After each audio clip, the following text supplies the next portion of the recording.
Jeanne, j'ai fait un cauchemar. Fairy tales were always allegories, parables, fantasy worlds for you to get lost in while learning real lessons, ways to highlight injustice and impart morality, often aimed at a younger audience, those who are most impressionable or most in need of guidance. Then you get to an age where fairy tales no longer satisfy. They're stories of beautiful princesses and cruel queens too childish to be paid attention to. We all outgrow fairy tales. Once upon a times and happy ever afters are part of our distant past. But what replaces them? And were these lessons we should have learned in the first place?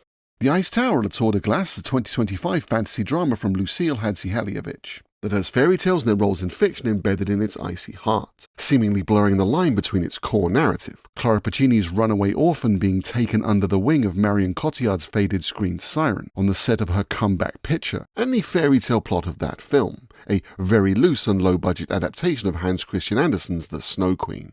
As with all her films, Hadžihalilović employs a very hypnotic style. Long, unbroken static takes, a steady observational lens, highlighting her character's interaction or lack of interaction with their environment. This isn't what she's going for, but there's a feel, for me, of classic point-and-click adventure video games. That every shot is a single screen to be explored on its own, albeit far more artfully composed than most of those games were. She's aiming a lot higher in her compositions than Leisure Suit Larry, rather than just being a chance to showcase an outstanding visual eye, which she clearly has. Every frame of painting is a cliché but still appropriate. It gives a feel of the world being static and immovable, while foregrounding her characters as they move through it. That this is their journey, literally and metaphorically. These cold, stoic backdrops impacting them but not defining them, an interweaving of form and theme. These parts of their lives becoming snapshots, memories captured as a series of moments, painted onto individual canvases and hung in the Louvre of a mind, meandered between as the story unfurls in front of us. Her films galleries of images to lose ourselves in. Her characters perhaps equally lost, often dominated by their surroundings and framed very distantly. Usually where this style is employed, it denotes the camera's objective observer, but Hadžihalilović glides between that foundation and strands that more resemble our main character's perceptions and perspective, with no real stylistic trickery to differentiate between the two, which some have said gives the Ice Tower a dreamlike feel. Although I feel it's actually telling us that this is one narrative seamlessly connected, the difference inconsequential to our following of it, but instead in service to deepening our understanding, that even if we should take what we are seeing less literally, it's still the same story, just seen through the childlike eyes of our main character.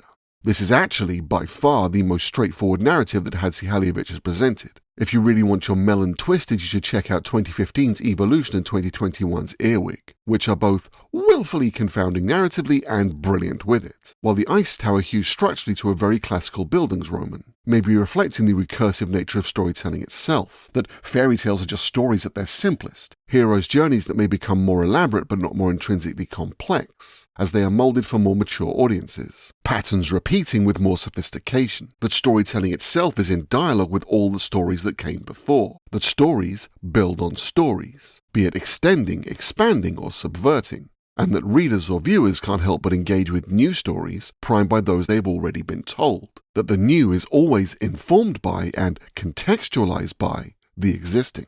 We are trained by every story we are ever told, and every story we have ever been told is built upon thousands of years of stories that came before. A great through line through the history of storytelling, a winding road with prominent markers and notable pit stops that reflect cultural evolution. In that way, you could argue that nearly all modern stories are, in one way or another, built upon fairy tales, for the teller and the audience, that this is the very foundation of narrative.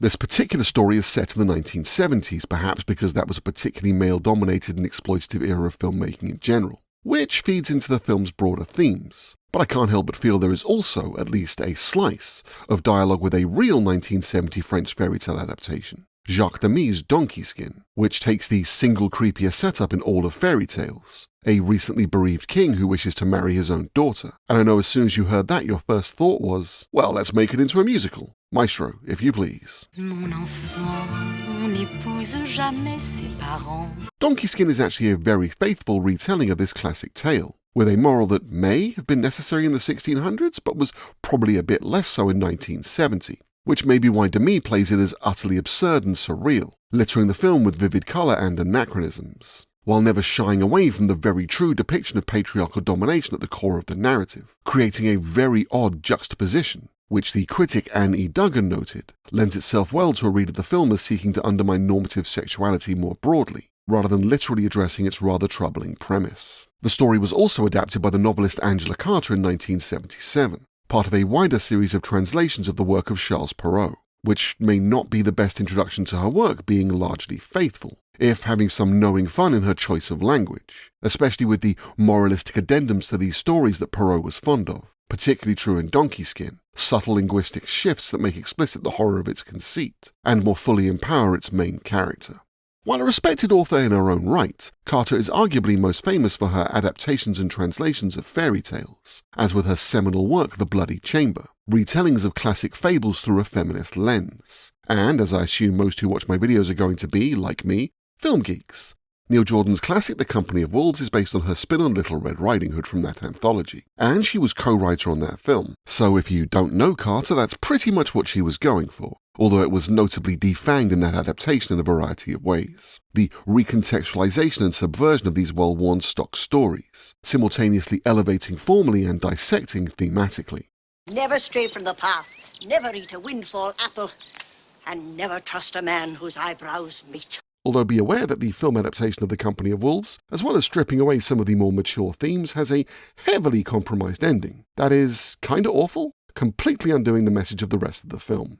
The hallmark of Carter's takes on these classic fables was always in centering the perspectives of their female characters, and drawing out deeper, more adult meanings, almost as if these fairy tales were living creatures themselves, aging out of naivety and innocence, and in doing so revealing the darker edges of these age-old tales still being told to young audiences. And while Carter certainly had an amount of reverence for Perrault, she intensely disliked Hans Christian Andersen, the author of The Snow Queen, for his strict, religion-inspired morality, very much on display in that story, as well as a repeated cruel insistence on the suffering of women in his work, and a prominent focus on women being essentially defined by their looks, which many modern critics see as an extension of a personal life where he was an unrequited romantic, struggling to marry his strict religiosity with intense infatuations, often with those of the same sex, conflict that you could argue bleeds through into his work. Maybe most saliently for this video, a more adult-oriented fairy tale, The Ice Maiden, sometimes translated as The Ice Virgin,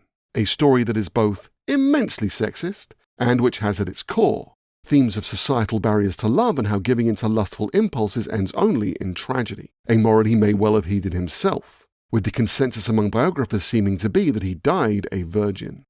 Another aspect of Donkey Skin that may somewhat inform The Ice Tower is, well, I don't want to say that Marion Cotillard's Christina is directly based on the star of that film, Catherine Deneuve, and Hadžihalilović has said that the character is instead based on screen portrayals of faded starlets. The morphine-addicted title character from Fassbinder's Veronica Voss, and Bette Davis Margot Channing from All About Eve.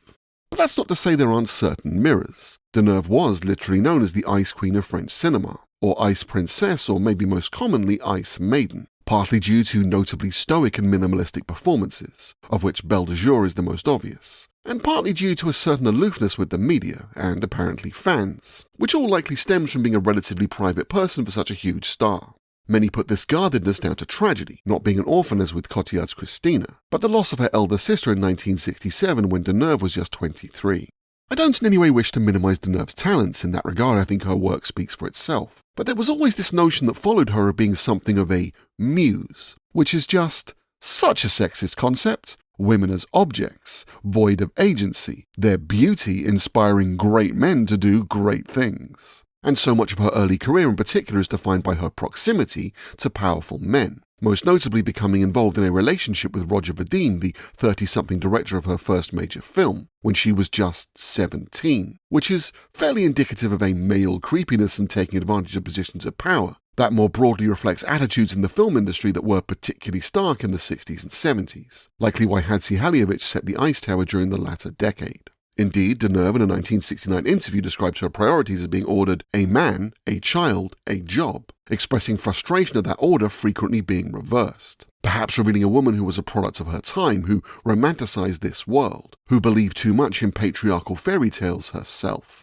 Maybe coming from that time explains some of Deneuve's recent public contributions too, signing a letter denouncing the Me Too movement in 2018 that she kinda backed away from, but not really, and a defense of Roman Polanski that is honestly just so horrific. I'm not even going to read it out, I'm just going to pop it up on screen.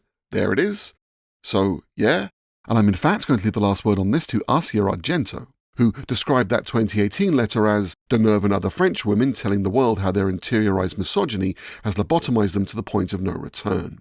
So I don't think Cotillard's Christina is a one-to-one analogue for Deneuve, although the allusions certainly do seem to be there, but more indicative of the way the culture of misogyny and sexism which pulse through the history of 20th century cinema, not just in the stories told but the behaviour of those behind the camera, can seduce even the women in its proximity. We aren't really shown too much of that culture in The Ice Tower. There is, of course, Gaspar Noé's director character Dino, seemingly a bit too eager and clumsily and patronising the enticing a young starlet to be in his next picture. C'est un film qui s'appelle La fille qui a peur. Elle a peur de quoi? Elle a peur de tout. But the thick fog of sexism pervades this whole film. As in Angela Carter's fairy tales, masculinity goes hand in hand with societal power imbalances and predatory behaviour. From the very first man who appears in the film, a seemingly kindly ferryman who helps Jeanne when she is lost in the snow, escorting her to civilization, but who then demands a hefty toll in return for his labour. Je te ramène chez toi. On va juste faire un petit détour. To August Diehl's Max, a corrupter turned enabler, a Dr. Feelgood cosplaying as a white knight, his wares just a means of control, a man who saw someone vulnerable and used that to take advantage. Je l'ai rencontrée quand elle avait votre âge. Elle n'allait pas très bien. Who brushes aside Christina's inner turmoil by defining her only through her looks. Ça n'a pas de fin. Tu es très belle. A slim comfort she takes as it's the only comfort she has. Her whole life reduced to her image, constantly reflected back at her, but aging out of starring roles, cracks in that once perfect facade, now the antagonist playing off an aspiring fresh-faced ingenue and resenting every bitter moment. An existential dread that must face every female performer, not just in the 70s but to this day. A recent study finding that your local cinema is more likely to be screening a movie starring someone called Chris than a movie starring any woman over 60. While Jeanne clearly sees in Christina a potential mother figure, a protector, a mentor, Christina isn't that at all, and is herself a predator, which you could see as psychosexual or even sapphic. But maybe more importantly, it is sexuality repressed in service to a patriarchal structure, an authentic self crushed down in deference to an image of femininity defined by the male gaze, spilling out as predatory behaviour and ultimately violence. Christina has internalized misogyny to the extent that she mirrors it. It becomes part of the role she plays in life. This is socialized behavior, a performance she is always in the throes of, and she is drawn to Jeanne because, like so many predatory beasts, she senses her vulnerability. Approche. Je vais pas te manger. Knowing full well how Jeanne sees her, a stand-in for a mother lost, but seeing that as a weakness to be exploited, ultimately using one such moment of vulnerability as an opportunity to impose herself. Her kiss not intended to be reciprocal or romantic, but almost attempting to suck the life from the innocent before her. She is mirroring the world she exists in, and likely the way she has been treated since she was a fresh-faced doe-eyed starlet herself. The dynamic is power. The desire is domination. And even if it weren't, the age difference and power imbalance makes this almost as inappropriate as the setup in Donkey Skin, where that was literally a father seeking to sire heirs with his daughter, seeing her only as the most beautiful woman in his kingdom and not as the person she was. This is a metaphorical extension of that conceit, Christina using a position of power to take advantage of someone who sees her as a mother figure. Because just as Christina is defined only by how she looks and the sacrifices she has made, even through her own eyes, she can only define Jeanne through how they look and the sacrifices they are willing to make. Tu es adorable. While Jeanne herself desiring a mother figure, true, but more pertinently, that empty space is filled by fetishizing an image of femininity that is presented to her through the male gaze. Not just the fairy tale Ice Queen, exemplifying immortal beauty, but when the camera drifts into Jeanne's perspective, also presenting an idealized image of Bianca, gliding over the ice with skill and grace, a magnificence almost certainly exaggerated by the gaze we view it through, a fetishization that leads to Jeanne literally attempting to steal Bianca's identity, a role to be played, a performance mimicking a femininity that has been idealized. Beyond that, there is also the glamour of movie stardom presented by Christina, the ice queen of this fairy tale. Not just beautiful, but powerful, complete dominion over her realm. The allure not just of image, but status. Jeanne absolutely buys into this fairy tale of women as objects to be admired, that the prettiest, shiniest object is the most successful, the most desirable, perhaps seeking to be one such object themselves, often surrounded by mirrors but with little interest in their reflection. Seeking instead to mirror the glamorous, idealized femininity represented by Christina, only considering it from the perspective of the outside gaze, the power in that glamour, that presentation of being the object, barely registering how run down and decrepit this Ice Queen's tower truly is, not fashioned by the elements into a palace of exquisite beauty, but ravaged by time and isolation, as its lone occupant is coming to be. In fact, despite clearly wisely heeding childhood warnings that there is great evil in the world to be wary of. Elle disait que le monde est plein de dangers, surtout une petite fille. Jeanne in general has a naive worldview that is informed not just by fairy tales but superstition, carrying protective beads, which I'm going to assume represent the 7 chakras or is just riffing on 7 being a lucky number in fairy tales in general. Either way, it represents this idealized view of the karmic goodness of the universe, of beads that offer protection, of wishes that can come true, an optimism which stands in stark contrast to their origin, taken from her mother when she passed, symbolizing wishes that didn't come true, and protection that failed to materialize. There is a counterpoint of feminine solidarity, the possibly working class set dresser Stephanie, who gives freely and without asking anything in return, who sees someone vulnerable and wishes to help, not take advantage. But how can a simple helping hand compete with the idealized image of womanhood Jeanne has been trained to desire? And is there something knowing in how this narrative apes another modern fairy tale too? Classical structures stacked on top of each other. The fairy tale, the Bildungsroman, and then layered on top of that, a Star is Born, rags to riches type narrative which Christina exemplifies. The orphan who ran away and became a movie star. Dreams sold to young women of stardom, a dream that Jeanne desires and seems to be living out. But again, a fairy tale, with a somewhat darker truth lying underneath, of exploitation and casting couches. Dreams that can only be realized by subjugation to patriarchal structures, perpetuating images of femininity that are themselves constructed, primarily, to please men, and which young girls are trained to embody, a dream that usually comes at a high cost. Cette fois, il va falloir que tu me donnes quelque chose de très spécial en échange. Hadžihalilović slyly hanging a poster for 1948's The Red Shoes in their studio, a film that is itself in dialogue with one of Hans Christian Andersen's fairy tales, maybe his most overtly sexist. A dire warning that women shouldn't want, nice things and to dance and stuff. Or you'll have to have your feet cut off. But it's okay, because God will eventually forgive you. That guy really was awful. What happens in the end? Oh, in the end she dies? Yes, I remember. And while that film certainly presents patriarchal and misogynistic attitudes, both in general and in the arts, negatively, not just its boorish and dominating leading men. What do you want from life? To live? To dance. But in highlighting the disposable nature of female performers. He has no heart.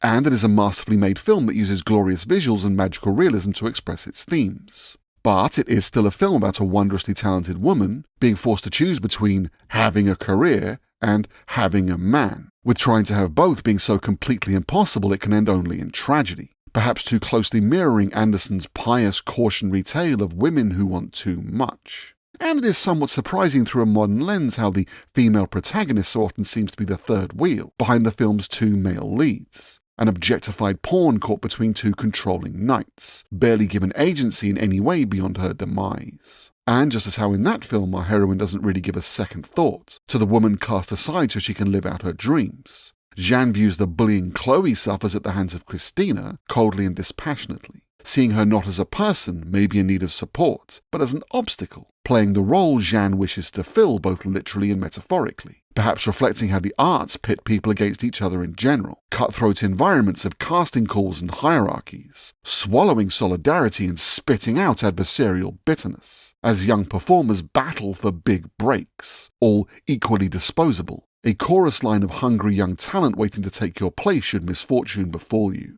Hadžihalilović undercuts these manufactured edifices through the true story of the film, the narrative we pass through dramatic distance, brilliantly using that structure of switching perspectives to do so, as when Jeanne explores that soundstage alone at night, the viewer being shown what is happening primarily through their perspective, that through their eyes this all seems real, like a fairy tale brought to life, a realm of infinite splendor to be explored, before a more distant, objective shot shows Jeanne literally pushing up against the boundaries of that reality, showing us that this, like the many narratives it embodies, is a construction, with walls and barriers, that this isn't a fairy tale, but a cage. And that is the purpose of using these nesting structures, each an iteration on the last, layering them atop each other and slicing through them all at once, to show how dangerous and damaging they can be, not just showing us false images, but paths through the forest of life that must never be strayed from, the concept of what a happy ending looks like, dictated to us from our earliest years. I think what Hadžihalilović does so well here is in doing what Angela Carter did so well throughout her career, of taking old stories and retelling them in more adult contexts, while adding new, more modern layers of meaning, rejecting the lessons they are trying to impart, and rather than simply imposing their own in their stead, looking to give us the tools we need to explore further.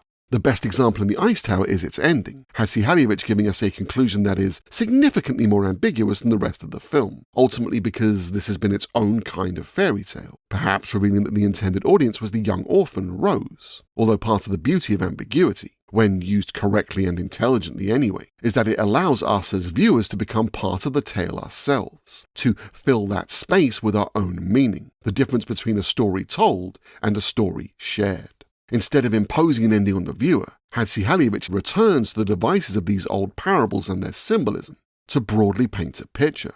So let's talk about what we actually see. The Jeanne rejects all of these socially constructed ideas of femininity, fleeing from Christina, casts aside the inherited imposed morality of the spiritual or magical, represented by the beads, and through the distorted mirror of the Ice Queen's crystal is seen in a verdant forest, the symbol of transformation from Carter's The Company of Wolves, no longer on a path, symbolically rejecting societal expectations, and heading toward a waterfall, so often in fairy tales, gateways, symbolic of transition and rebirth.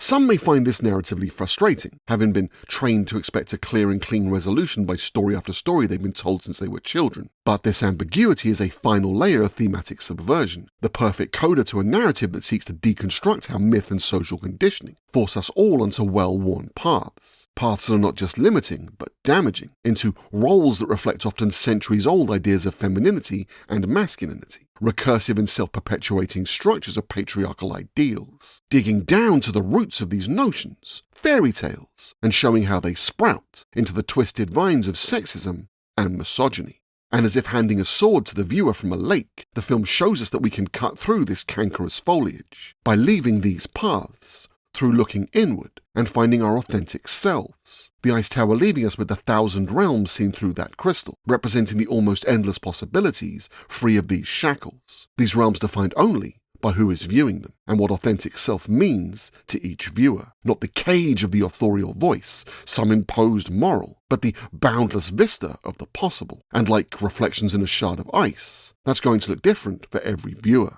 That the true happy ever after is the freedom of exploring what comes next. Dans ce cristal, on pouvait voir un millier d'autres royaumes. Lucile Hadžihalilović's The Ice Tower tells us that the truth of fairy tales is that they never go away. They don't fade into the past as we age. They surround us all the time, shifting as we do, like trickster characters from so many classic fables. And while they all have power, the most important are the ones we write ourselves, no longer having lessons that others wish us to learn imposed upon us, but building on what came before and remolding it in our own images, through lived experience and grown self-awareness. And you can either ignore those lessons, trap yourself inside a miserable, lonely, icy realm of your own making, repeating and reinforcing the old, or pass them on with addendums that reflect the wisdom you've gained to anyone who needs to hear them.